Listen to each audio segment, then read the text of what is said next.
മാസപ്പടി കേസിൽ മുഖ്യമന്ത്രിയുടെ മകൾ വീണ അടക്കമുള്ളവരുടെ മൊഴി ആവശ്യപ്പെട്ട് എൻഫോഴ്സ്മെന്റ് ഡയറക്ടറേറ്റ് മൊഴിപ്പകർപ്പ് ആവശ്യപ്പെട്ട് എറണാകുളം അഡീഷണൽ സെഷൻസ് കോടതിയിൽ അപേക്ഷ നൽകി.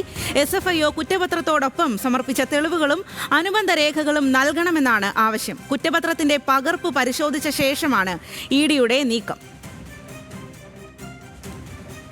കൊച്ചിയിൽ നിന്നും സഹിൻ ആന്റണിയാണ് ഈ വാർത്തയുടെ കൂടുതൽ വിശദാംശങ്ങളുമായി ചേരുന്നത്. സഹിൻ, എന്തായാലും വീണ അടക്കമുള്ളവരുടെ മൊഴി ആവശ്യപ്പെട്ടു എന്ന് പറയുമ്പോൾ വളരെയധികം ദ്രുതഗതിയിൽ നടപടികൾ മുന്നോട്ട് പോകുന്നു എന്ന് തന്നെ മനസ്സിലാക്കാനായിട്ട് സാധിക്കും.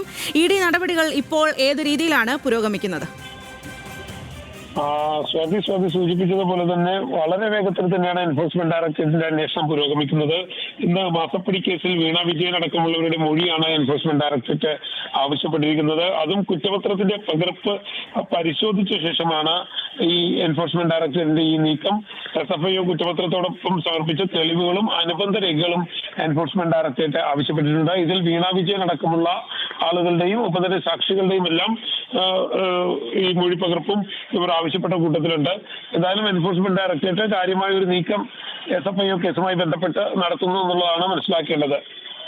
അതെ, അതുതന്നെയാണ് സഹിൻ. മാസപ്പടി കേസിൽ മുഖ്യമന്ത്രിയുടെ മകൾ വീണ അടക്കമുള്ളവരുടെ മൊഴി ആവശ്യപ്പെട്ടിരിക്കുകയാണ് ED. നടപടികളെല്ലാം വളരെ വേഗത്തിൽ തന്നെയാണ് മുന്നോട്ട് പോകുന്നത് എന്നാണ് അതിൽ നിന്നും മനസ്സിലാക്കാൻ സാധിക്കുന്നത്.